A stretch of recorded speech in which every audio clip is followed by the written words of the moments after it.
I am under the dam when the first real scream echoes down a concrete corridor that was never meant to carry human panic. It comes from above, filtered through the ventilation shaft, thin and warped. Then it gets swallowed by the constant industrial hum. That hum has been my whole day.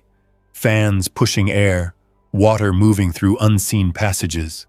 A low vibration in the floor that feels normal because it always happens here. I have a headlamp on my hard hat, gloves tucked into my back pocket, a tool pouch riding my hip. My radio is clipped to my vest, and the speaker keeps spitting broken words from someone topside who cannot decide whether to be calm or honest. Miguel Serrano stands 3 feet from me, his own headlamp pointed at a junction box that is older than both of us.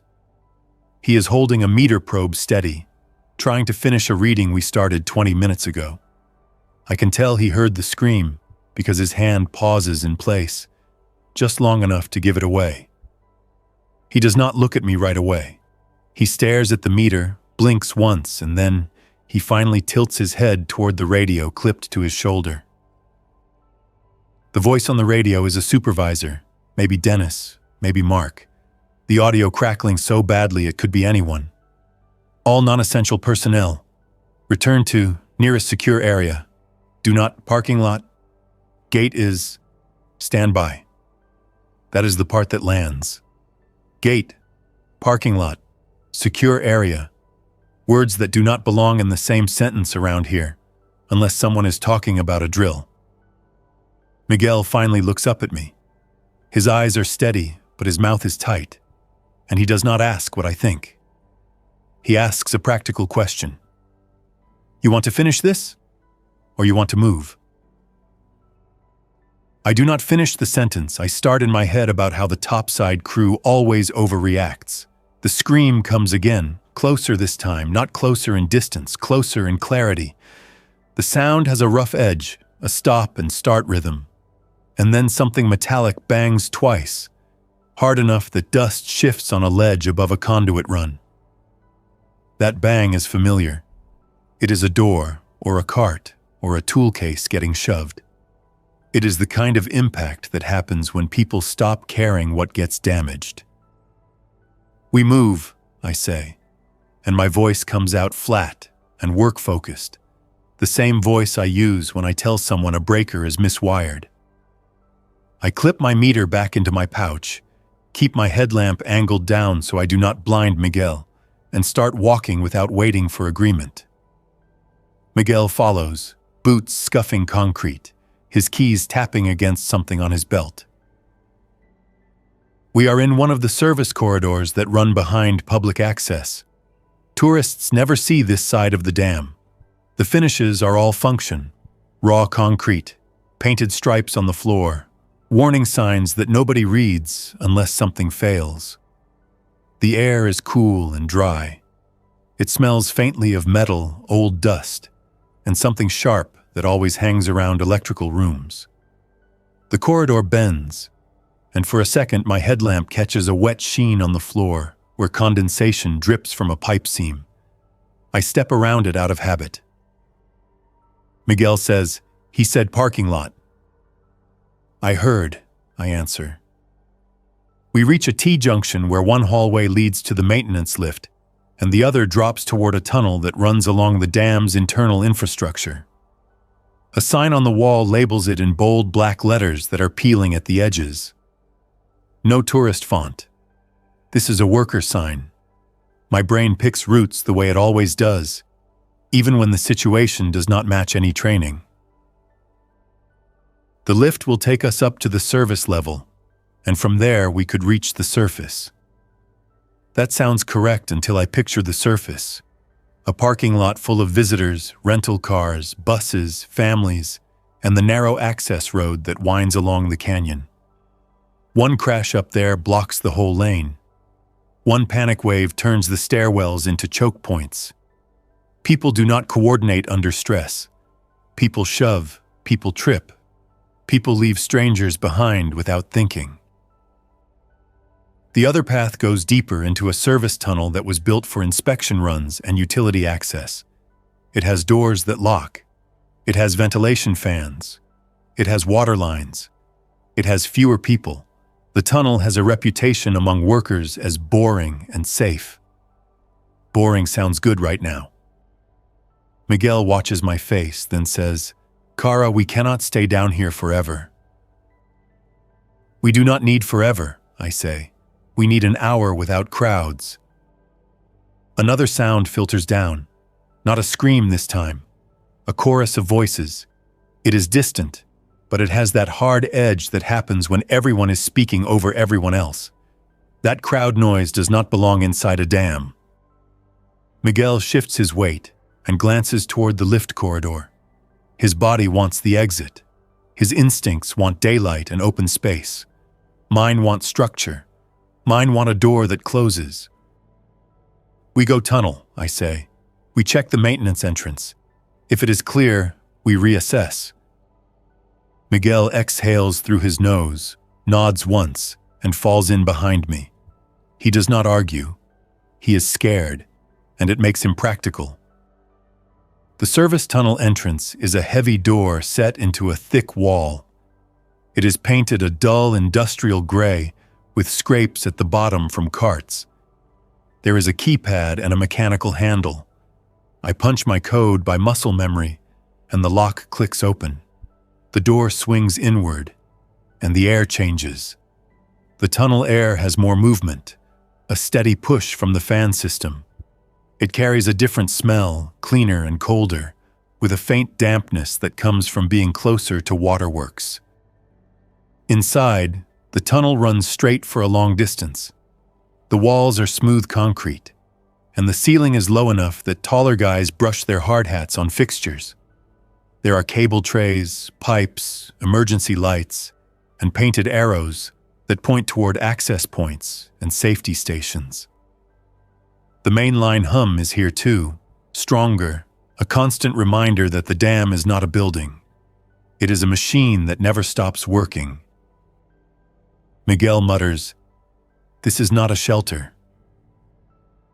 "It is a hallway with doors," I tell him, and I keep moving. We pass a small electrical alcove where a red emergency phone hangs on the wall. I yank the handset down, press the button, and listen. There is a hiss. No tone. I tap it, press again, and get nothing. That tells me more than any broken radio update. If internal lines are down, something is wrong beyond one small panic wave. Miguel points his headlamp at his phone in his hand. He flicks the screen on. No signal. He does not need to say it. I see it in the blank bars and the way he holds the phone slightly farther from his face, hoping the world changes in the next second. We keep walking, faster now, boots hitting the concrete in a steady cadence. I stay close to the right wall so I can see the doors and signage as we pass.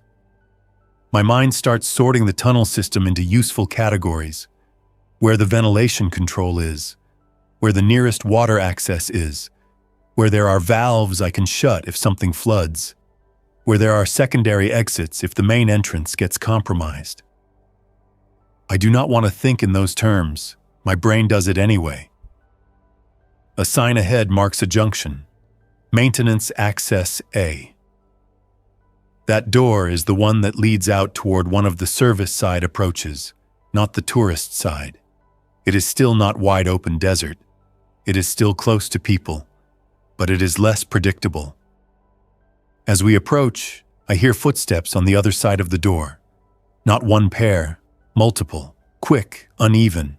Someone bumps the door hard enough to rattle the metal. Miguel grabs my sleeve. He does not pull.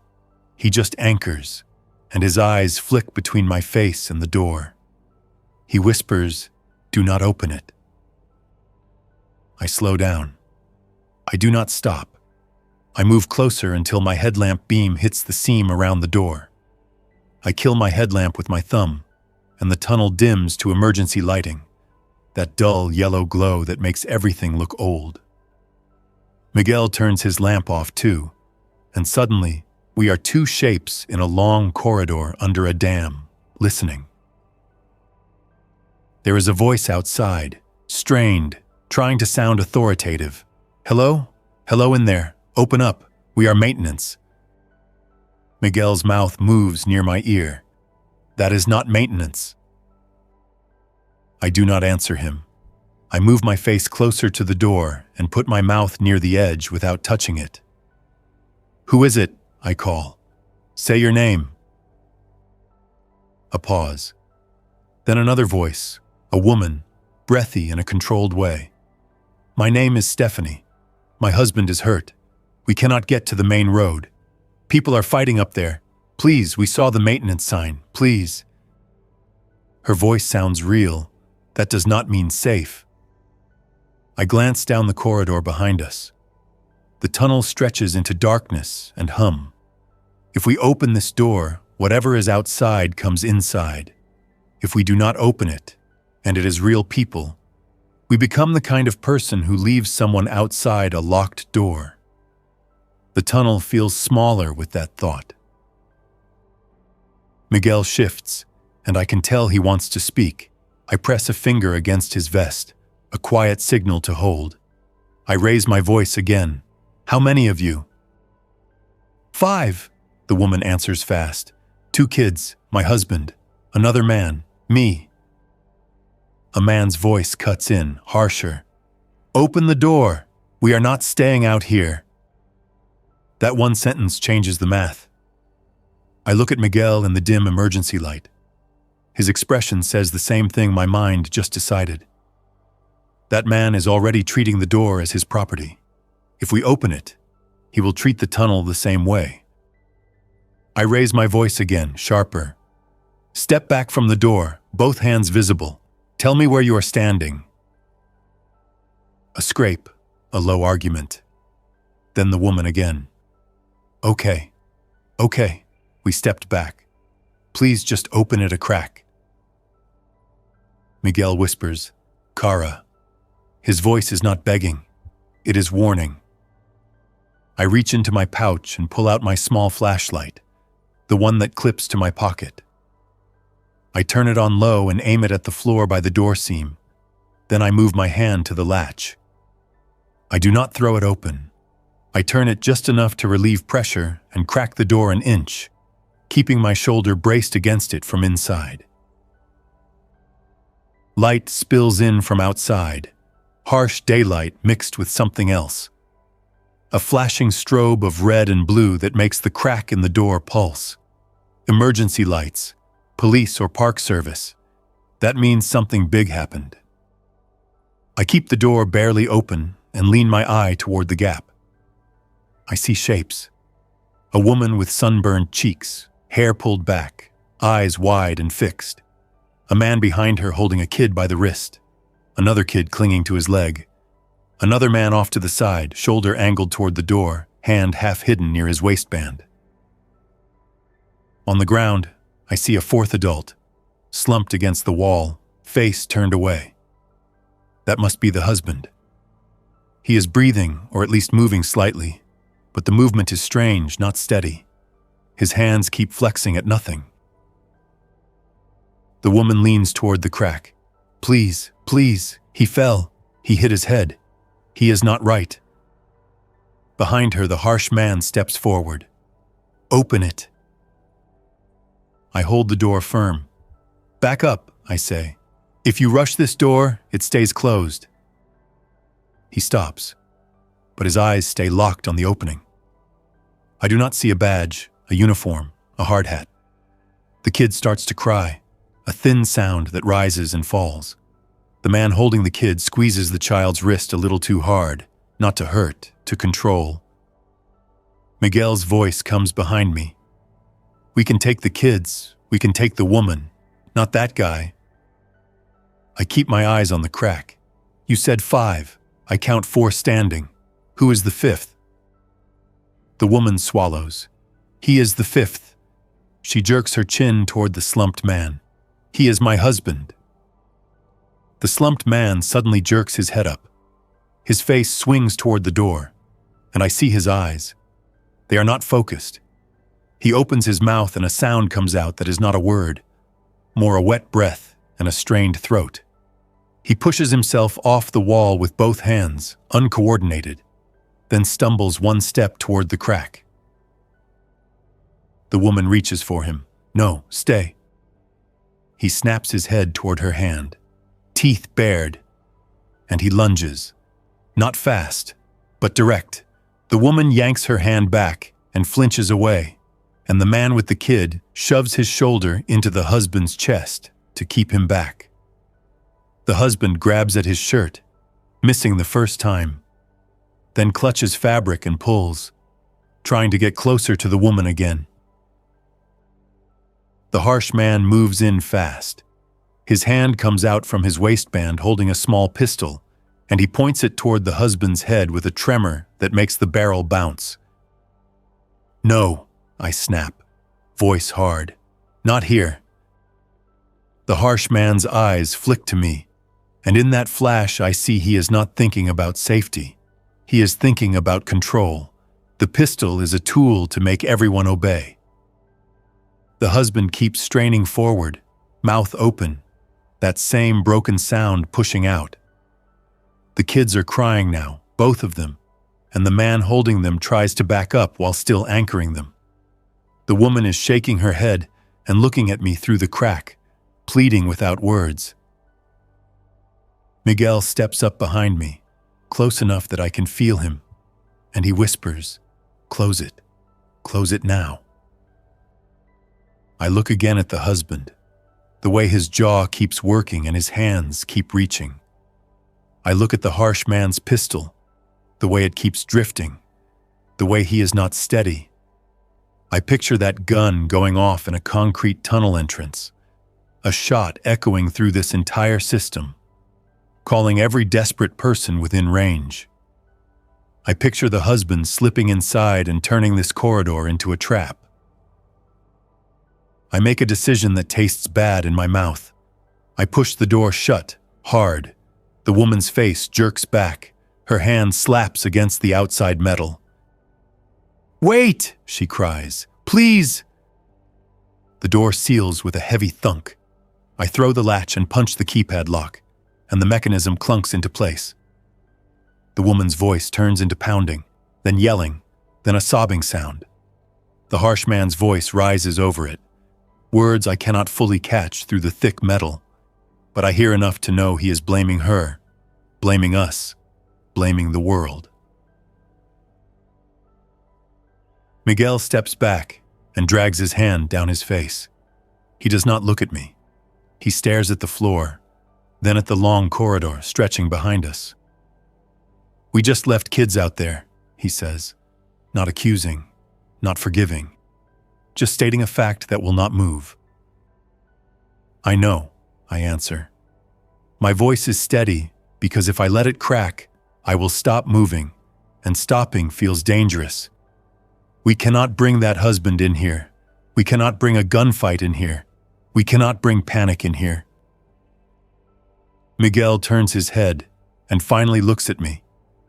"You think he is infected?" "I think something is wrong," I say. "I think the surface is already beyond normal." We stand in silence for 2 seconds, listening. The pounding continues, but it is already weaker. Or maybe the thick door is muffling it in a way that my mind wants to interpret as distance. Miguel says, "We cannot stay by this door." "I know," I say again, and this time I move first. We walk deeper into the tunnel, away from the maintenance entrance, away from daylight, away from the complicated moral mess outside that door. The emergency lights guide us in dull intervals. Every 100 feet, there is a safety station, a cabinet with first aid supplies, a fire extinguisher, a posted map behind plastic. The map shows the tunnel network in clean lines that never account for the fact that people can become threats. We reach a junction where a heavier door sits set into a thicker wall, marked blast door. It is not a movie door, not some dramatic vault. It is a real piece of infrastructure, meant to isolate sections if something goes wrong. It is closed now, but not locked. There is a wheel handle and a status indicator, green, Operational. Miguel raises his eyebrows. You know how to run that? I can figure it out, I say. It is not confidence. It is a decision. I step to the wheel and grip it. It is cold and rough under my glove. I turn it, and the mechanism resists, then moves with a slow groan. The door seal loosens. It takes effort. It is designed to resist accidental opening. Miguel plants his feet and helps me turn, both of us leaning into it. The wheel completes its cycle, and the door unlocks with a heavy internal shift. I pull the handle and the blast door swings inward. The space beyond is another corridor, slightly wider, with more pipes and a stronger airflow. The hum is louder here, more complex. We step through and pull the door shut behind us. Miguel reaches for the wheel. Lock it? I hesitate. Locking it means committing. It also means buying time. Time is the only currency that matters right now. Lock it, I say. Miguel turns the wheel back the other way until it clamps down. When it seals, the sound of the outside corridor dims even more. The pounding from the maintenance entrance is gone now, swallowed by distance and concrete and machinery. Miguel leans back against the wall and looks at me, searching my face for what the plan is supposed to be. I do not have a full plan. I have a list of immediate needs: water, power, air, information. We find the control station for the vent fans, I say. We find a water line we can tap without flooding anything. We find a place we can sit where we can hear what is happening without being in the middle of it. Miguel nods slowly, absorbing. And food. Food after, I say. Air and water first. We walk deeper, following signs toward vent control and utility access. My headlamp stays off unless I need it, because the emergency lights are enough, and bright beams can travel down long corridors. I do not know who else is down here. At the first control alcove, I find a panel with gauges and switches for the ventilation system. It has a small screen showing fan status and airflow direction. It is running. It is still drawing intake from outside and cycling through filters. That sounds good until I remember the screaming. If the outside air becomes contaminated with smoke, chemicals, or anything else, intake becomes a risk. I do not know what the threat is yet. I only know the surface is unstable. Miguel watches me read the panel. We shutting it off? No, I say. Not yet. Stale air kills you quietly. I point at the screen. But I want to know how to isolate sections if we need to. If the wrong door opens, we do not want to share air with a corridor full of strangers. Miguel rubs his hands together, a restless motion. You are talking about people. I am talking about unknowns, I answer. And unknowns become people problems fast. We move on to the water. There is a pipe run with a maintenance spigot, meant for flushing and testing. I find it by the label and the consistent logic of infrastructure. Where there is a service tunnel, there is a place someone can drain and sample. I twist the spigot open slowly, expecting air sputter.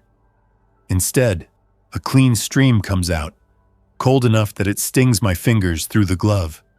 It splashes into the drain trench. Miguel's eyes fix on the water. He reaches into his pack and pulls a plastic bottle he keeps for long shifts.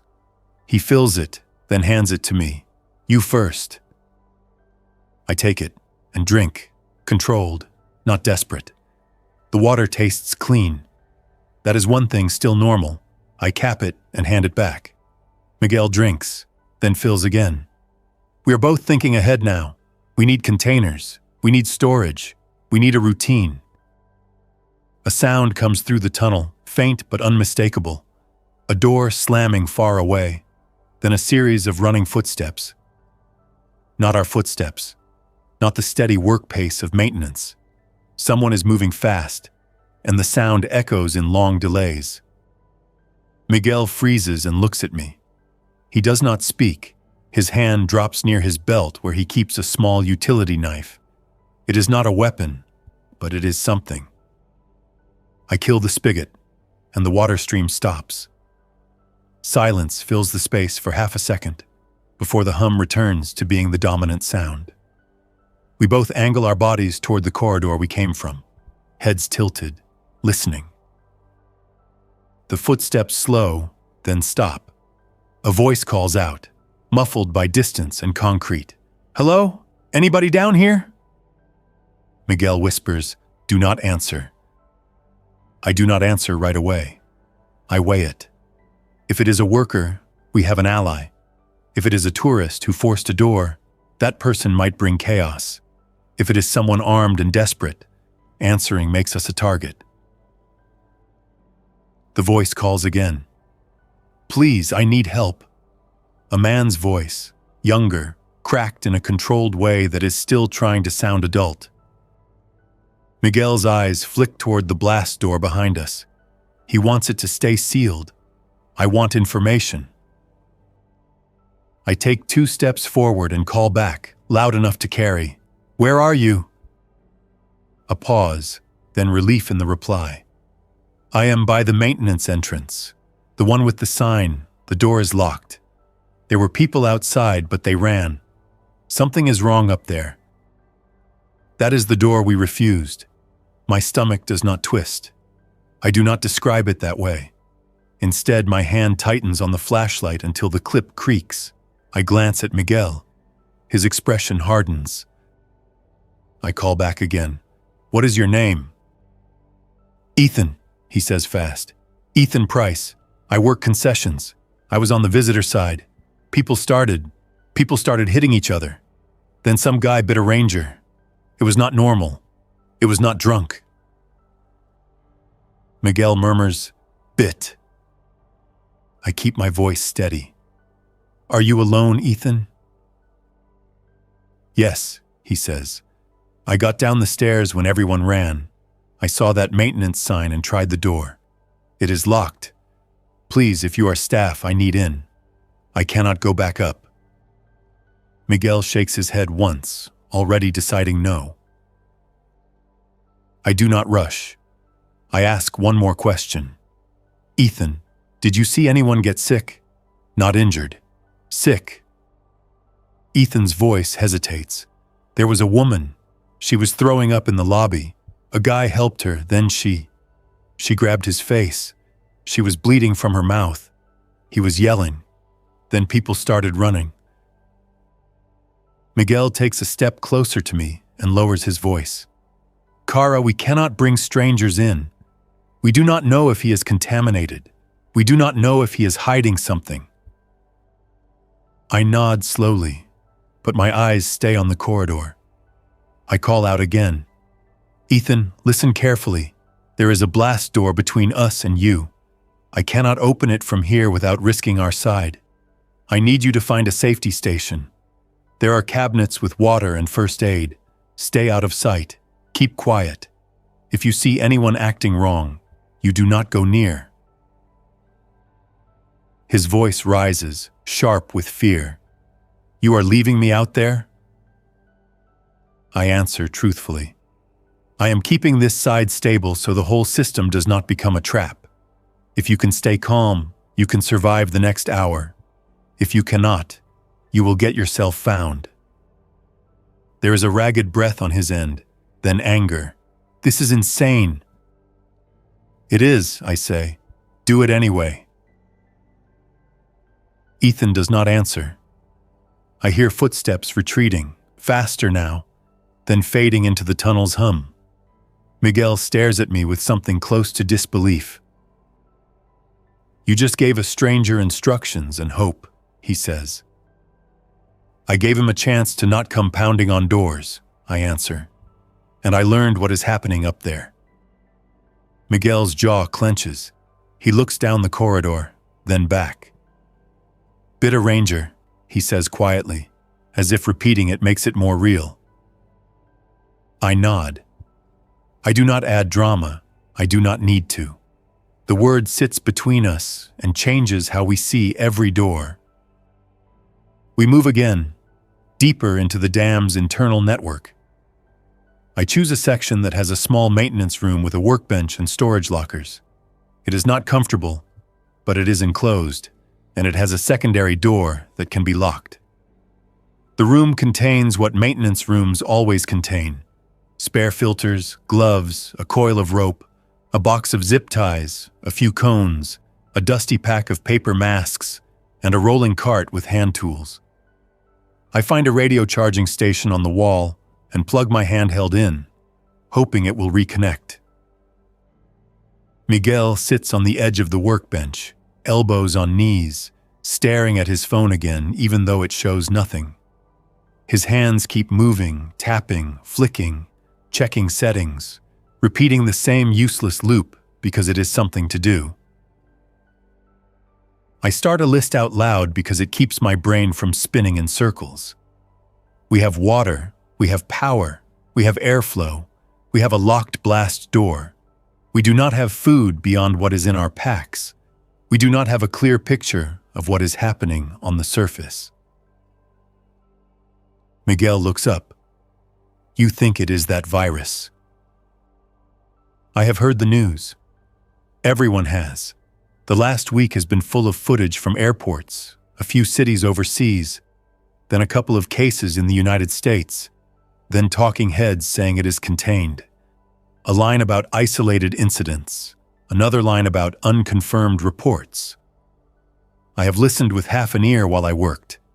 I never imagined it showing up at a damn tourist center in Arizona.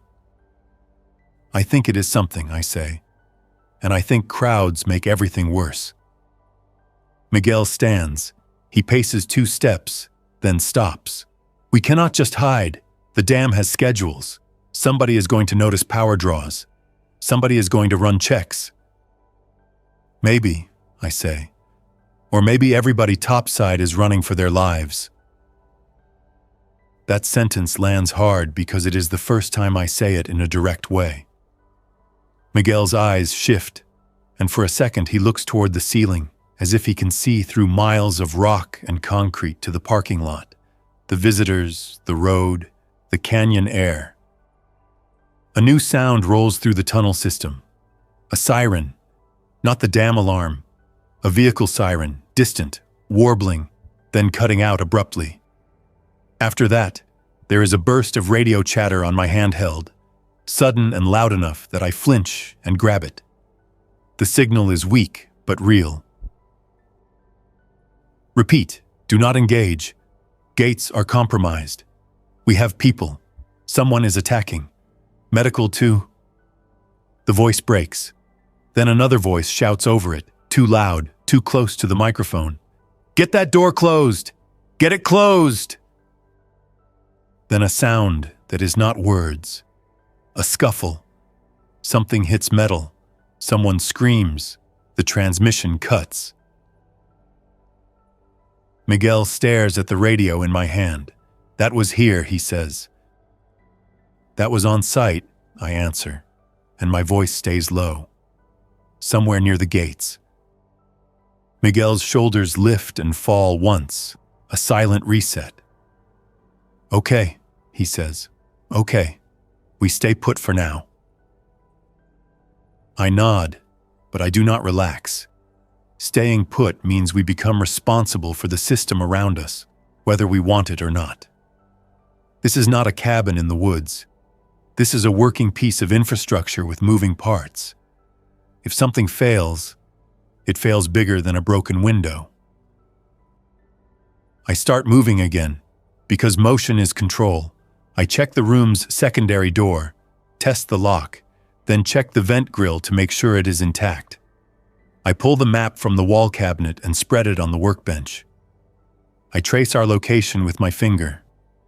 I mark the nearest exits, the nearest access to the spillway control corridors, the maintenance stairwells, the utility shafts. I do it fast, not to memorize everything, but to know options. Miguel watches me. You are building a fort, he says, almost trying to joke. His laugh does not show up. I am building a plan, I answer. A fort is a plan with feelings. This is just steps. Minutes pass. Then more minutes. The hum stays constant. The radio is mostly dead. The silence between transmissions starts to feel heavy, not because silence is scary on its own, but because it means nobody is coordinating anymore. A knock comes from outside our room door, not pounding, a measured knock, 3 taps. Miguel's head snaps up. His hands drift toward the utility knife again. I stand and move to the door without turning on my headlamp. I keep my voice firm. Who is it? A man's voice answers, older, strained in a controlled way. This is Ranger Cole, National Park Service. I have 2 people with me.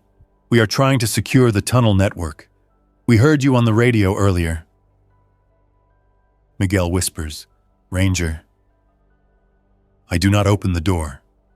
Say your first name, I call back, and tell me what you saw. A pause, then. Coleman. My first name is Coleman. I saw a man bite another man in the visitor center. I saw 3 more people start attacking without warning. This is not panic. This is not normal violence. This is something else.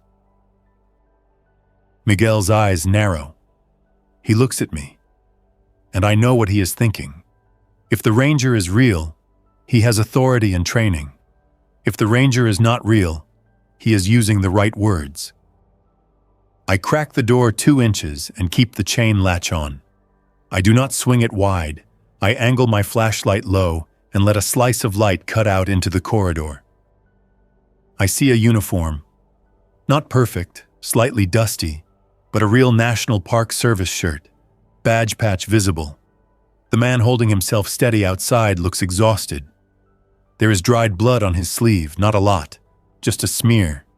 Behind him stands a woman in a tourist tank top with a hydration pack, and a teen boy with wide eyes and a split lip. The boy's hands are empty. The woman's hands are empty. Ranger Coleman keeps his hands open and visible. You Cara Lowell? He asks. I do not answer directly. How do you know my name?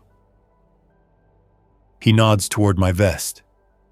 Your contractor badge is on the roster. I had a list. He keeps his voice low. We are trying to keep people out of sensitive areas. The dam is stable right now, but crowds are pressing into anything that looks safe. We need to coordinate. Miguel steps behind me, visible through the crack. Coordinate how? He asks. Ranger Coleman's eyes flick to Miguel, then back. We have a small group of staff trying to lock down the visitor side doors and keep people from flooding into the interior. Some people are not acting human anymore. I am not going to dress that up. That plain sentence hits harder than any dramatic wording. I keep the door chain on. What do you want from us? I ask.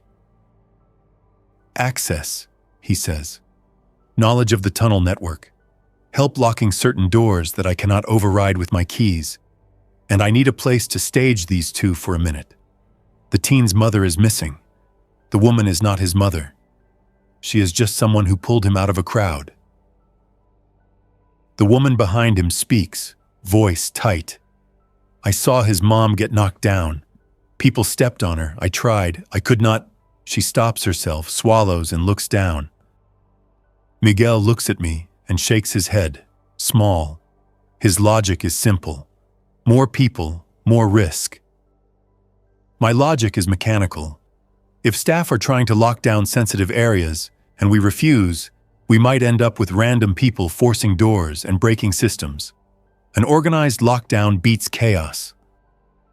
I keep my voice firm. You can stage them for 5 minutes. Door stays chained. You tell me where your staff is. You tell me what doors you need locked and why. Ranger Coleman nods once, quick. Fair. He shifts slightly, and I see his belt. He has a radio, keys, a baton, and a small sidearm holstered. He does not touch it. There is a service stairwell on the east side. A group pushed into it. Staff tried to stop them. Two of the attackers got inside. One of our people got bitten. He started acting wrong within minutes. He attacked a co-worker. We sealed that stairwell, but I am not certain the seal holds. Miguel's mouth tightens. Minutes, he repeats. Ranger Coleman continues, controlled. We also have a maintenance entrance on the service side, where a small group was trapped outside. A man pulled a gun. I heard one shot. Then the crowd scattered. That door is still locked. That is the door with the kids. My eyes flick away from him for a second, toward the corridor, as if the concrete can hold guilt in place. Ranger Coleman lowers his voice even more. There is going to be more of this. People will keep coming. This place is a beacon. We need to control the choke points. I unhook the chain and open the door, but only enough to let Ranger Coleman step inside, one at a time with the others. Miguel tenses, but he does not block me. Ranger Coleman steps in first, then the woman, then the teen. I close the door behind them and lock it. The teen's eyes dart around the room, scanning for threats, exits, anything. He looks at Miguel, at me, at the tools, at the map. His lower lip trembles and he clamps it down with his teeth to stop it. Ranger Coleman says, "We have about 8 staff members still functional and on duty. Some ran, some are missing. The rest are trying to keep people out of the interior." He glances at the map, then at me. "You know doors and systems. That makes you valuable." Miguel snorts, humorless. "Valuable, great." Ranger Coleman ignores the tone. "I need you to help me lock the blast door sections deeper in. If we can isolate the tunnel network, we can keep the uncontrolled crowd from turning this place into a stampede corridor." I look at Miguel. Miguel looks back, and I see the argument already forming. Move now before the dam becomes a trap, or stabilize now because the outside is worse. I speak first. "We already closed one blast door," I say, "between us and the maintenance entrance." Ranger Coleman's expression tightens with relief and worry at the same time. "That helps. That might have saved lives," Miguel says. "Or it might have killed kids." Silence drops. The woman looks down. The teen stares at Miguel, then at me, eyes wide, as if he is realizing adults are making choices that do not have clean endings. Ranger Coleman does not pretend. He just nods once, slow. "Both can be true," he says. Ranger Coleman lays out what he needs with quick, sharp clarity. There is a corridor that leads toward a maintenance hatch that opens into the visitor center service area. That hatch needs to be locked from the interior side. There is another access point near an emergency generator room that should stay protected. If the generator room gets flooded with strangers, someone will mess with something they do not understand, and the dam will lose redundancy. He does not say catastrophe. He does not need to. The dam is stability held together by systems that assume trained hands. Miguel listens, then shakes his head again. "You are asking us to help lock people out."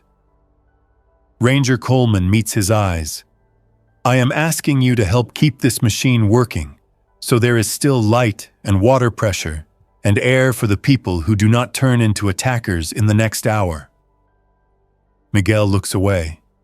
His shoulders sag a fraction. He is not convinced, but he cannot argue the logic. I grab a small pack from the shelf. Zip ties, a couple of padlocks in a maintenance kit, a screwdriver, a small adjustable wrench, and a flashlight with fresh batteries. I clip my radio back on. Miguel grabs his own tool pouch and adds a hammer he finds in the cart, not as a weapon in his words, but he keeps it in his hand anyway. Ranger Coleman checks the teen and woman. "You two stay here," he says. Door locked. Do not open it for anyone unless Kara or I says. The woman nods fast. The teen nods too hard, as if nodding is a job. We step back into the corridor. The tunnel hum meets us again, steady and indifferent. We move fast, Ranger Coleman in front with his radio and keys, me in the middle reading signs and maps, Miguel behind watching our back. At the first hatch, Ranger Coleman tries his key. It does not turn. He looks at me. I kneel, inspect the lock mechanism, and see it has a mechanical override that requires a maintenance tool, not a Ranger key. I pull a screwdriver from my pouch, remove a small panel, and access the latch assembly.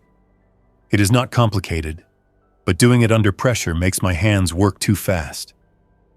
I force myself to slow down. One slipped screw becomes a problem later. Miguel whispers, "Footsteps." We all freeze. Ranger Coleman raises his hand. The footsteps are faint, coming from the visitor side corridor. Not running, but quick and uneven. A voice calls from the other side of the hatch, muffled. "Hey, open up. We know you are in there." Ranger Coleman leans toward the hatch and speaks with authority. "This access is closed. Move back. Find the main exit." A fist pounds the hatch once, hard. "There is no main exit," a man shouts. "The parking lot is blocked. People are biting. Open the door." Miguel's grip tightens on the hammer. He does not raise it. He does not need to. His body shifts into a defensive stance without him deciding. I finish securing the latch. Then I attach a padlock to the secondary hasp. Metal clicks into place. I test it twice. It holds. The pounding on the hatch grows louder. The man outside starts swearing, not extreme but sharp enough that it changes the tone. Another voice joins in, higher, frantic, a woman pleading, a kid crying. Ranger Coleman's face hardens. He leans close and speaks low, deliberate. "Listen to me. There is a medical station on the visitor side with water. There are exits that lead away from the dam. If you stay here, you will get stuck. Move now." The man outside screams, "You are killing us!" Ranger Coleman's hand hovers near his radio, then drops. He looks at me, and I can tell he wants to say something human, something apologetic. He does not. He steps back and motions us onward. We move to the generator corridor next. The air smells warmer here, the kind of warm that comes from machinery that has been running forever. The corridor is narrower, and the echo is sharper. I keep glancing over my shoulder because I do not trust the silence. Halfway down, we see a figure ahead, stumbling into view under the emergency lights. It is a man in a security uniform. His shirt is half untucked. His radio is hanging loose, wire broken. He is moving wrong. His head lolls, then snaps upright. His hands keep opening and closing. He does not look at us at first. He drifts toward the wall, bumps it, then turns his head sharply toward the sound of our boots. Ranger Coleman raises his hand again, palm out, and his voice drops to a command whisper. "Stop." We stop. The security guard takes 2 steps toward us. His mouth opens, and that same broken sound comes out that I heard from the husband earlier. Not words, no recognition. Miguel whispers, "That is what Ethan meant." The guard accelerates, not sprinting, but purposeful. He angles toward Ranger Coleman. Ranger Coleman reaches for his baton first, not his sidearm. He extends it, trying to keep distance. "Back up," he calls. The guard does not respond. He keeps coming. Miguel steps forward without being told, and swings the hammer in a controlled arc, not full force, aimed at the guard's shoulder. The guard takes the hit, stumbles, then lunges again, hands grabbing for Miguel's chest. Miguel jerks back, and shoves the guard away with both hands, face tight and focused. The guard's fingers scrape Miguel's vest, but do not latch. Ranger Coleman swings the baton and hits the guard's forearm, hard enough to make the arm drop. The guard barely reacts. He just keeps trying, teeth bared, reaching. I do not freeze. I move. I grab a coil of rope from a wall hook, yank it free, and toss one end to Miguel. "Wrap," I say. "Wrap him." Miguel catches the rope on instinct. Ranger Coleman slams the baton into the guard's knee, forcing him down. The guard collapses to one knee, then tries to stand again immediately, using the wall. Miguel and I loop the rope around the guard's torso, under his arms, and pull tight. The guard thrashes, head snapping, hands clawing at rope. Ranger Coleman helps, moving fast, his face set in a grim calm. We pin the guard against a pipe support, then wrap the rope around the support and cinch it. The guard keeps fighting, making that broken sound, saliva shining at the corners of his mouth under the emergency lights. His eyes do not track us. His gaze is vacant, fixed on movement. Miguel steps back, rope in his hands, knuckles white. "What is he?" he asks. Ranger Coleman's voice is low, infected, or something close enough. The guard strains against the rope, and the pipe support groans faintly. I stare at the knots, checking them, making sure they will hold. I do not say what I am thinking out loud, but it sits there anyway. If this spreads by bites, if it changes someone in minutes, then every close encounter is a dice roll. We do not stay. Ranger Coleman looks at us. "Move," he says. "Do not touch your face. Do not touch your eyes. Keep your hands clean." He says it in the same tone as a safety briefing, but it lands differently now. We pass the guard, tied and thrashing, and keep going. We reach the generator access door and lock it down with a maintenance override that only takes me 30 seconds now, because my hands are forced into a clear routine. Unlock panel, engage latch, secure secondary lock. I test it. It holds. As we work, the radio crackles again. A different voice, higher, almost shouting into the mic. "We have multiple inside! Multiple inside! Do not—" A burst of static, then a scream, then dead air. Miguel looks at Ranger Coleman. "Your staff." Ranger Coleman's eyes harden, and his jaw works once. He does not answer. He just turns and starts moving faster, back toward the main corridor network. He is headed toward the sound, toward his people. I follow because stopping him would not work. Miguel follows because leaving us alone would not work either. The tunnel becomes a maze of hum and echoes and doors that suddenly matter more than the outside world. At the next junction, we hear it before we see it. A scuffle, heavy footsteps, something scraping metal. Ranger Coleman rounds the corner with baton raised. I round after him and see a cluster of 3 people near a doorway. 2 are staff in hard hats. 1 is a woman in a park service shirt. They are backing away from a 4th person who is trying to get through the doorway toward them, arms reaching, moving wrong. The woman's staff member, maybe a supervisor, holds a fire extinguisher in both hands. The nozzle is pointed out, but she has not discharged it. She is trying to time it. One of the hard hat guys holds a wrench up as a barrier. The infected person, a man in a tourist t-shirt, keeps pushing, grabbing at air, mouth open, that same broken sound. Ranger Coleman shouts, "Down!" The staff drop back and to the side. Ranger Coleman swings the baton, connecting with the infected man's wrist, then shoulder.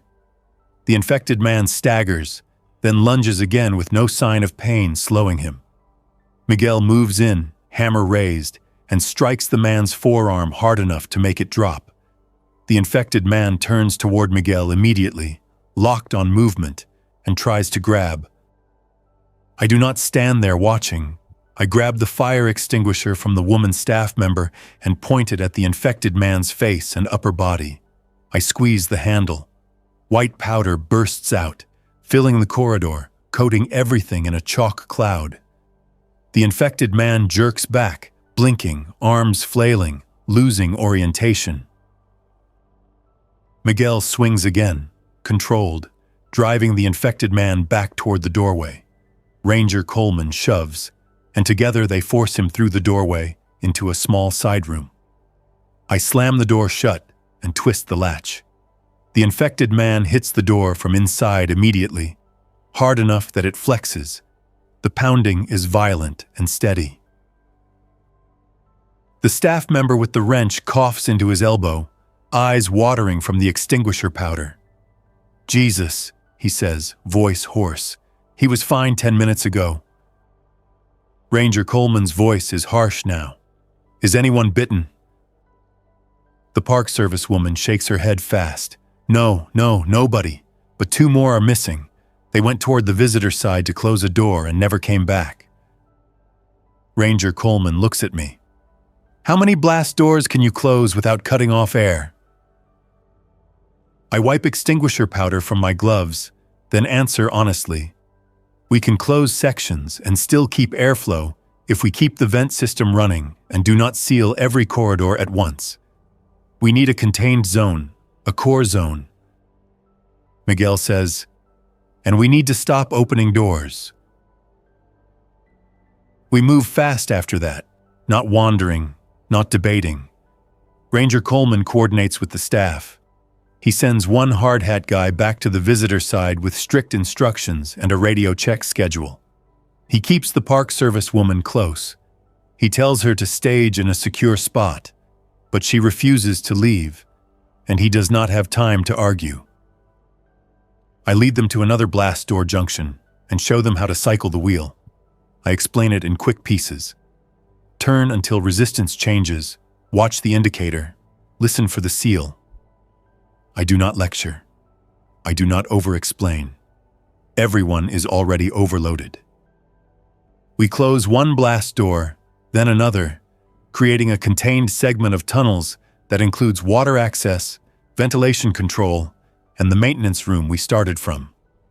We turn the dam's internal network into something closer to a loop we can patrol. It is not a bunker. It is not comfortable. It is a controlled corridor where we can hear footsteps before someone is on top of us. Every time a door seals, the world feels smaller. Every time the world feels smaller, the risk of being trapped grows. That is the trade. When we return to the maintenance room, the woman and teen are still inside. The woman is sitting on the floor with her back against the wall, arms wrapped around her knees. The teen is standing near the map, staring at it with the intense focus of someone trying to find a way out using paper. When the door opens, both of them flinch. Ranger Coleman speaks quickly. "We are closing sections. This room is now part of the core zone. You two stay here unless Kara tells you otherwise." The teen blurts, "Did you find my mom?" Silence. Ranger Coleman's face shifts, a tiny movement, and that tells the teen everything. The teen's jaw tightens. He nods once, fast, then looks down. He does not cry out. He just grips the edge of the table until his knuckles show. Miguel turns away, shoulders stiff, staring at the door. I step toward the teen and keep my voice steady. "What is your name?" I ask. "Logan," he says, voice rough. "Logan, you are in a working facility," I say. "You touch nothing unless you are told. You ask before you move. You do not run in the tunnels. You stay where you can be seen. If you follow rules, you stay alive longer. That is what we can promise." Logan nods again, slower. "Okay." The woman finally speaks, small. "My name is Alyssa." I nod at her. "Alyssa, do you have any injuries?" She shakes her head. "Just bruises. Miguel mutters, "Bruises are fine." He immediately regrets the tone.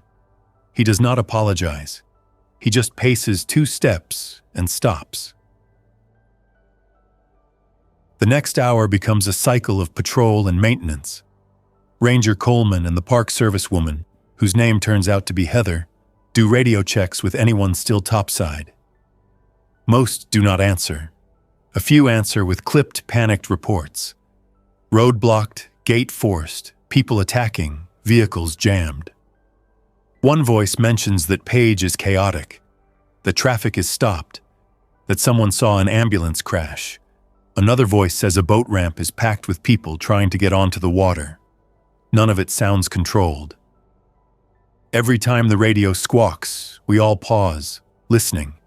The dam keeps humming. The vent fans keep pushing air. The water lines keep their pressure. The machine does not care about human panic. Miguel and I check seals on doors and watch for vibrations that indicate someone pounding from the other side. We hear it twice. Frantic banging on a hatch near the visitor service corridor. A voice calls once, then stops. We do not open it. Ranger Coleman makes the call. He does not enjoy it. His face shows that. His hands stay steady anyway. Logan asks once, "Why not open it?" I answer with the simplest truth. Because we cannot see what comes with the person knocking. Logan goes quiet. He sits on the floor and stares at his shoes. Later, a new problem appears, one that has nothing to do with infected, and everything to do with the fact that we are inside a machine. One of the ventilation status lights turns amber. The display shows a pressure differential that does not match the normal cycle. That can mean a filter clog, a duct obstruction, or a fan-bearing issue. It can also mean someone topside shoved something into an intake. It can mean smoke. It can mean dust from a crash. It can mean we are about to lose fresh air. I pull the map and trace the intake path. Miguel hovers close, anxious but useful. Ranger Coleman watches, asking, "What does it mean?" "It means our air might get worse," I say. "If we lose airflow, we get stale air. If intake is contaminated, we get bad air. Either way, we need options." Miguel says, "Options meaning leaving." "Options meaning redundancy," I correct. "The dam has backup routes. I need to access the vent control room and check the filters." Ranger Coleman nods. "You and Miguel go. Heather stays with the room. I will escort you." We move as a 3-person unit through the tunnel loop, checking doors as we go. The corridor is quieter now, not because the world calmed down, but because the people who were panicking nearby either left or became something else, or got trapped outside closed doors. That kind of quiet is worse. It makes every small sound stand out. A drip, a distant thud, a faint scratch that might be settling metal or might be fingers on concrete. At the vent control room, I unlock the door and we step into a space full of large filter housings and fan controls. The filters are massive, industrial panels in metal frames, designed to catch dust and debris, not biohazards. I check the pressure gauge. It is high. The filter is clogged. Miguel says, "Can we swap it?" I nod, already moving. If we have spares, if the housing seals. I pull open the spare cabinet and find 2 filter panels. Not many. I swear under my breath, not loud. We have limited redundancy. I slide one panel out and inspect the gasket. It is intact. I set it aside. Then I move to the clogged filter housing and loosen the latches. A faint puff of dust escapes. The filter is coated in gray grime. Not smoke, not oily, dust and grit. Something topside kicked up a lot of debris. That could be vehicles. That could be a crash. I pull the clogged filter free, careful not to dump dust into the room, and set it on the floor. Miguel helps slide the new filter in. We seal the housing and latch it. The gauge drops back to normal. The amber light on the panel goes green again. Ranger Coleman watches the whole process, eyes scanning the room.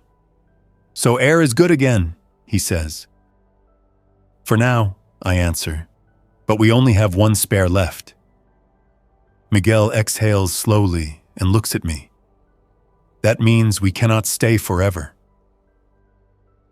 "I know," I say, and I do not argue. The tunnel is refuge, not a home. A machine will eventually demand maintenance we cannot provide. On the way back, we hear banging from one of the sealed blast doors. It is rhythmic, too rhythmic. 3 hits, pause, 3 hits, pause. Not frantic. Someone is trying to signal. Ranger Coleman stops and listens. A voice calls through the door, muffled but clear enough. "Coleman! Coleman! It is Dennis! Let us in!" Ranger Coleman moves to the door and leans close. "Dennis who?"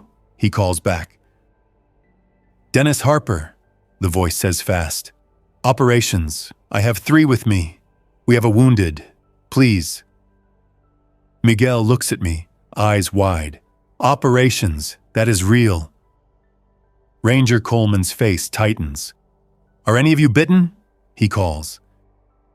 A pause. Then, "No. No bites. The wounded got cut in the crowd. We sealed ourselves in a stairwell and went down. We found a service corridor. It dead-ended at this door." Ranger Coleman glances at me. The decision is heavy. If Dennis is real and uninfected, bringing him into the core zone helps. If Dennis is lying or one of the 3 is infected, bringing them in could end us. Miguel whispers, "We cannot keep everyone out forever." I whisper back, "And we cannot bring the wrong person in once." Ranger Coleman speaks through the door again. "Dennis, tell me the code phrase from last month's drill." There is another pause, then Dennis answers immediately. He says the phrase, "exact," the kind of dumb phrase people remember because it sounded stupid during training. Ranger Coleman's shoulders drop a fraction. "Okay," Ranger Coleman says. "We are going to open the blast door in a controlled way. 1 person at a time. Hands visible, no rushing. If anyone is injured, that person comes last. If anyone acts wrong, the door closes." Dennis's voice shakes. "Yes, yes, thank you." We cycle the wheel together. The blast door seal loosens with a groan. Ranger Coleman pulls it open a foot, then stops. Light spills from the other side, emergency lighting from that corridor. Dennis Harper appears first, wearing an operations polo and a hard hat that is tilted. His face is sweaty and pale. He holds both hands up, open. Behind him I see 2 other men in maintenance gear and a woman in a visitor center uniform, all pressed together. On the floor behind them is a 4th person, a man with a wrapped forearm and blood-stained cloth. He is awake, eyes wide, teeth clenched. Ranger Coleman keeps the door narrow. "Dennis, step in, alone." Dennis does. He moves slow, hands still open. Ranger Coleman pulls him inside and pushes the door nearly shut again, leaving only a small gap. Dennis stands in front of us, breathing through his nose, eyes darting. "I saw it," Dennis blurts. "I saw 2 people attack a ranger. I saw a family in the parking lot tear into each other. Kara, we have to lock down the dam. We have to keep people from messing with systems. We have to—" "Dennis," I cut in firm. "One thing at a time. Who is with you?" He points back through the gap. Sam and Luis, maintenance, and Jenna from the visitor center. Wounded is Paul. He got cut when someone tried to take his keys. Ranger Coleman leans toward the gap. "Sam, you next. Hands visible." Sam comes through, then Luis, then Jenna. Each one enters with hands open. Each one looks wrecked. When Jenna steps in, her shirt is torn at the shoulder and her eyes are glassy with shock. She keeps repeating, I do not know where my coworkers are, under her breath. Paul comes last, guided by Sam and Luis. Paul's forearm is wrapped in cloth soaked with blood. The cloth is pressed tight. Paul's face is pale, but his eyes track normally. He speaks in full sentences. That is a good sign. That is not a guarantee. Ranger Coleman closes the blast door and locks it again. The core zone grows by 5 people. The air feels tighter immediately, not because the oxygen changed, because the social space did. Back in the maintenance room, the new arrivals collapse onto the floor and bench space. Heather distributes water in measured amounts. Miguel watches them with a guarded stare, hammer still in reach. Logan stares at Jenna with a kind of desperate hope, maybe thinking she knows something about his mom.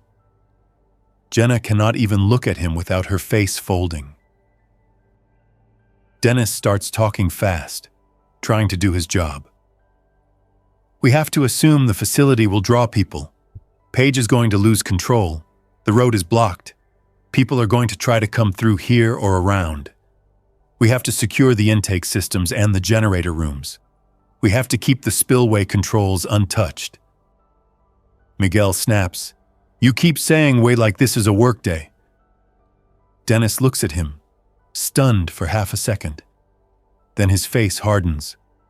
"It is not a workday," Dennis says. "It is the only thing between Lake Powell and chaos. You think this ends if we stop acting? You think the dam becomes less dangerous if we stop doing our jobs?" Miguel opens his mouth to argue again, then closes it. His eyes drift to me. He's asking silently, "Is Dennis right?" I answer with action. I pull the map to the table, point at the core zone, then point at the most sensitive corridors.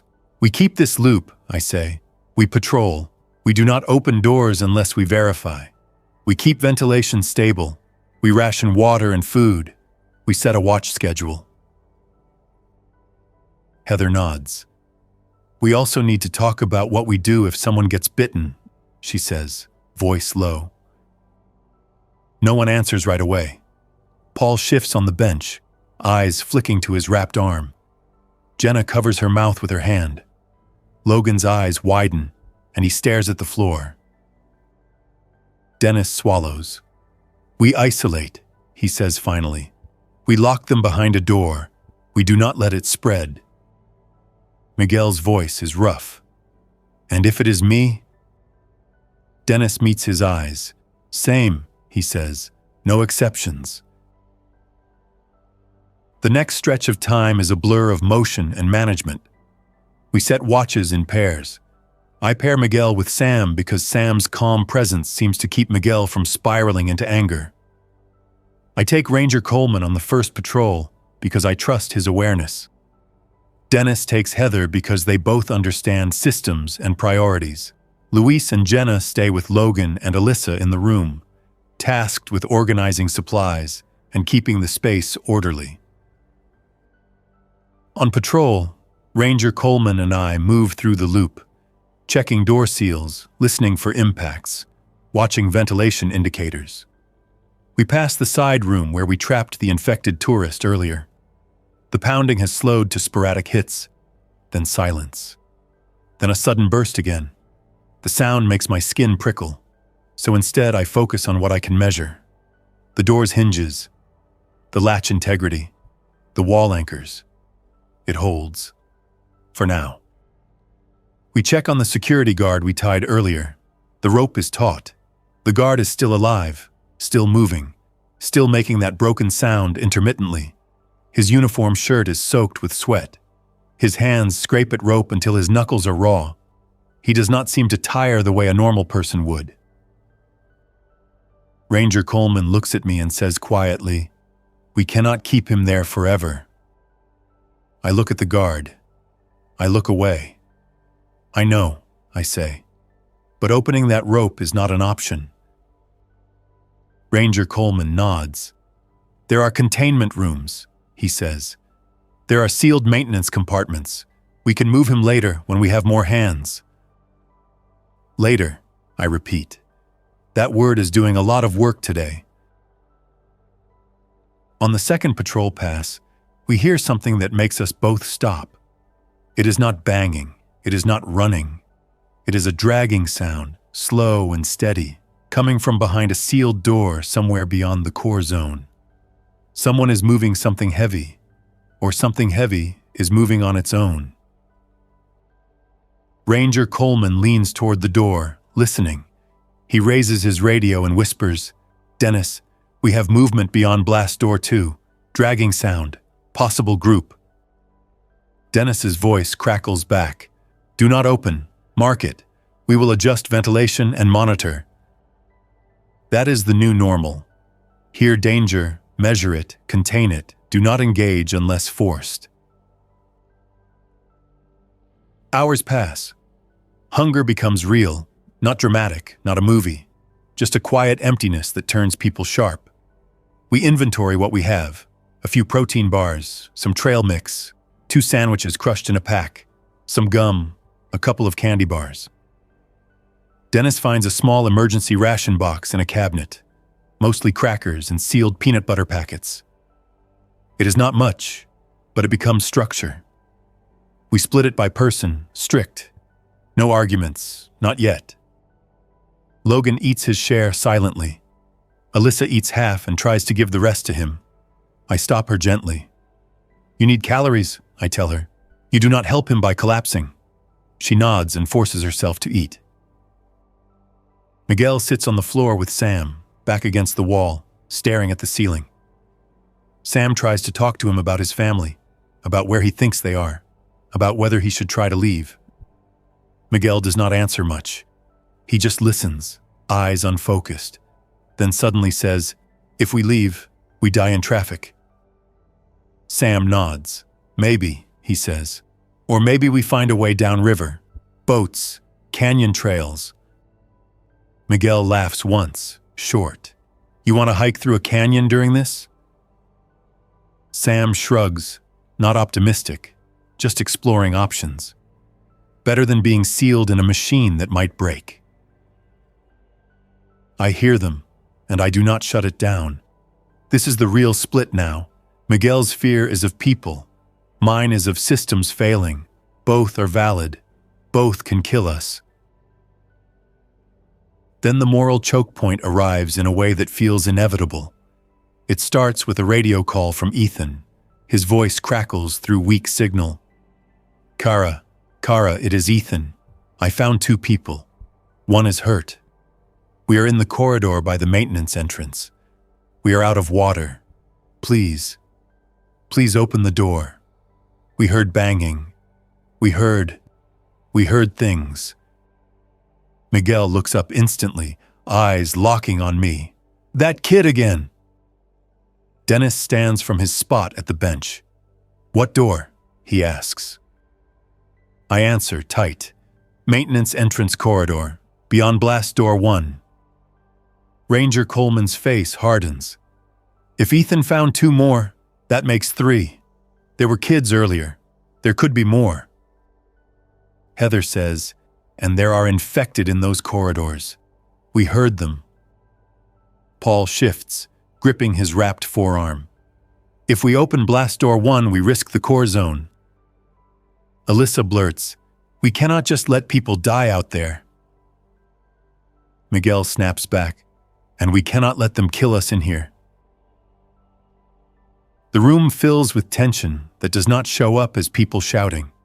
It shows up as people standing, moving, unable to sit still. Dennis steps to the map and points. "We can create a buffer," he says. "We can open blast door 1 and keep the next door sealed. We can bring them into the buffer corridor and lock them there. We can assess injuries. We can verify no bites." Ranger Coleman nods slowly. "A quarantine corridor." Miguel's voice is harsh.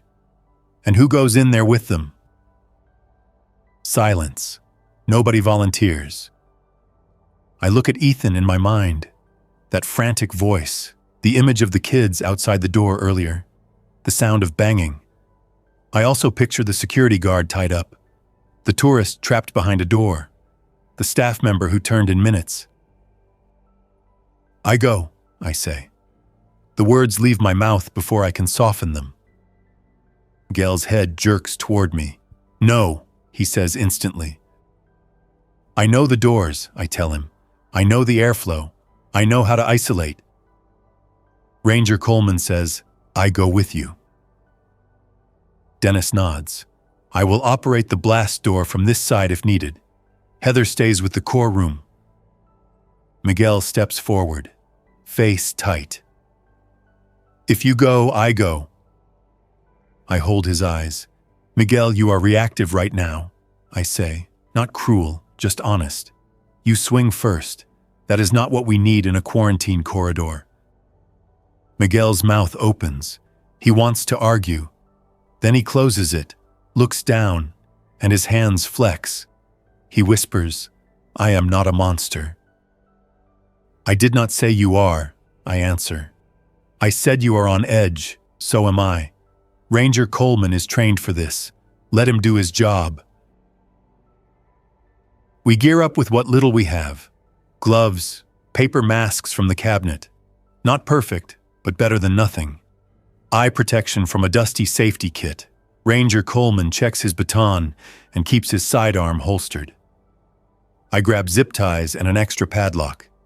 Dennis positions himself by the blast door wheel in the corridor outside the room so he can seal it instantly if needed. Miguel stands in the doorway of the maintenance room, watching me, jaw clenched. He does not say goodbye. He just watches, and his eyes are angry at the situation, not at me. Ranger Coleman and I move down the corridor toward blast door 1. Each step is measured. We stop and listen before the junction. Silence. Then faint sound. Distant banging, uneven. And Ethan's voice again, muffled through concrete, calling my name. We reach the blast door. Dennis is behind us at a distance, ready to seal. Ranger Coleman and I position ourselves, and Ranger Coleman calls through the door. "Ethan, step back, both hands visible. You and the others stand against the far wall. No one touches the door." Ethan's voice answers immediately. Okay, we are back." We cycle the wheel. The blast door groans. It opens inward. The corridor beyond is dim and dusty. 3 figures stand against the wall under emergency lights. Ethan, pale and shaking. A middle-aged man with a torn shirt and a bleeding cut on his scalp. And a woman with a swollen ankle sitting on the floor, hugging her knee. No kids. That hits me hard. I do not show it with words. My eyes flick around, searching. No kids. Ethan steps forward half a foot, then stops himself when Ranger Coleman lifts his hand. Ranger Coleman's voice is firm. "Stay, hands up." Ethan raises his hands. He looks exhausted and dirty, face streaked with dust. "I did what you said," he says fast, voice cracking. "I stayed quiet. I found water for a while, but then the station ran out. The banging started. People started screaming in the visitor corridor. We ran. We found these 2. We cannot go back." Ranger Coleman's eyes scan them. "Any bites?" he asks. The man with the scalp wound shakes his head. "No," he says. "Just cut." The woman on the floor shakes her head too. "No bites," she says. "I fell." Ethan blurts, "No bites, I swear."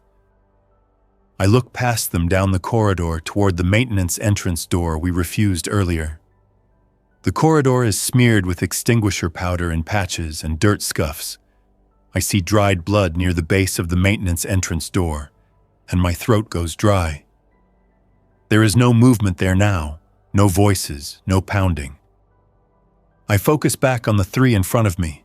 "We are bringing you into a buffer corridor," I say. "You will not enter the core zone yet. You will sit. You will drink water. We will check injuries. If anyone acts wrong, you will be isolated." Ethan nods too fast. Yes. Anything. We guide them through the blast door one by one, keeping distance, hands visible. Ranger Coleman stays behind them, baton ready. I lead them into the buffer corridor and lock the blast door behind them part way. Not sealed fully, but controlled. Dennis closes it to a narrow gap and waits for my signal. We sit them down near a safety station cabinet. I hand out water from a bottle we brought. Small sips. The woman's ankle is swelling. The man's scalp wound is messy, but not deep. I keep my eyes on Ethan's hands and face, looking for that wrong movement, that vacant focus. He looks terrified and exhausted, but his eyes track normally. Ranger Coleman asks their names. The man is named Greg. The woman is named Marisol. Greg keeps repeating that his wife is somewhere in the parking lot, that he lost her when the first crash happened. Marisol keeps asking if anyone has a phone signal. Then a noise comes from the far end of the corridor beyond the maintenance entrance. A scraping sound, then a thud. Ethan flinches so hard he almost stands. Ranger Coleman snaps, "Stay seated!" Ethan sits back down immediately, hands trembling. I hear it too. Slow footsteps, not running, dragging. Then the broken sound, that strained throat noise, closer now. Greg whispers, "What is that?" Ranger Coleman does not lie. "Infected," he says. "Do not move." The footsteps get closer. In the dim corridor beyond, I see a figure sway into view. It is a woman in a visitor center polo, hair loose, face smeared with blood. Her mouth is open, jaw working. Her eyes are unfocused. She turns her head toward us and accelerates. Ethan makes a choking sound and scrambles backward. Marisol tries to stand, ankle buckling. Greg reaches for her automatically, then jerks his hand back when he remembers what hands mean now. Ranger Coleman steps forward and swings his baton toward the infected woman's shoulder, trying to redirect, not kill. The baton connects, and the woman stumbles, then lunges again without hesitation. She reaches for Ranger Coleman's arm. Ranger Coleman jerks back, but her fingers catch his sleeve. I do not hesitate. I grab a coil of zip ties, rip one free, and loop it around her wrist and the pipe support next to her as she leans in. It is sloppy, but fast. Ranger Coleman shoves her back, and the tie cinches. She snarls and thrashes, pulling against the tie until it creaks. I slap a second zip tie on, then a third, reinforcing, moving around her arms while keeping my face turned away. Ranger Coleman uses his baton to pin her away from us. He steps back once she is secured to the pipe. The infected woman keeps fighting, head snapping, teeth bared, hands scraping at the ties. Dennis's voice crackles from the other side of the blast door gap. "Kara, close now." I look at the infected woman, at the 3 seated survivors, at Ranger Coleman's sleeve where her fingers grabbed. I look at Ranger Coleman's face. He nods once. "Close," I call. "Seal blast door 1. The blast door behind us groans as Dennis spins the wheel. The door seals with a heavy clamp. The buffer corridor is now isolated with us inside it. The core zone is protected, but now Ranger Coleman and I are separated from our group with 3 strangers and an infected woman tied to a pipe. Ethan stares at the sealed door, then at me, horror in his eyes. "You locked yourself out," he whispers. "I locked the core zone safe," I answer. "Now we keep this corridor safe." Ranger Coleman checks his sleeve where the infected woman grabbed him. No torn fabric, no blood. He still wipes it with a disinfectant wipe from the safety cabinet, slow and thorough. Marisol starts crying quietly, face buried in her hands. Greg stares at the infected woman tied up and keeps shaking his head, repeating, "That is not real," under his breath. Ethan looks at me desperate. "What now?" I look around the buffer corridor. There is a secondary maintenance hatch that leads to an alternate service passage. If we need to retreat, we can. There is also a small utility room we can seal the infected woman into, if we can move her without getting grabbed. The ties will not hold forever. The pipe support will hold longer, but not forever. We stabilize, I say. We wait for a safe moment to move back to the core zone through a different connection. Or we keep this buffer corridor as a second zone if the core zone fails. Ranger Coleman nods, and nobody touches the infected. Nobody gets close. Everybody sits. That is where my refuge stops being a simple choice and becomes the only thing between order and collapse. The dam keeps humming above and around us, a massive machine built to hold back water and provide power, never designed to hold back fear. We are living inside it anyway, using its doors and fans and water lines as our last rules. Every decision now is a latch, a seal, a choice to open or close. Every mistake becomes permanent fast. I keep my eyes on the indicators, my hands on the tools, my voice calm when it needs to be, sharp when it must be. I listen to the distant banging, the fading screams, the radio bursts that come less often now. Outside, the world is turning into something else. In here, inside concrete and steel, we are trying to keep a small piece of reality intact long enough to survive the next hour, then the next. And I know, without needing anyone to say it, that the dam is both safety and danger. If the wrong person forces the wrong door, if a filter clogs again and we run out of spares, if a generator room gets compromised, if one of us gets grabbed and turns, this refuge becomes a sealed canyon with no way out. So I keep moving, I keep checking, I keep locking, I keep choosing.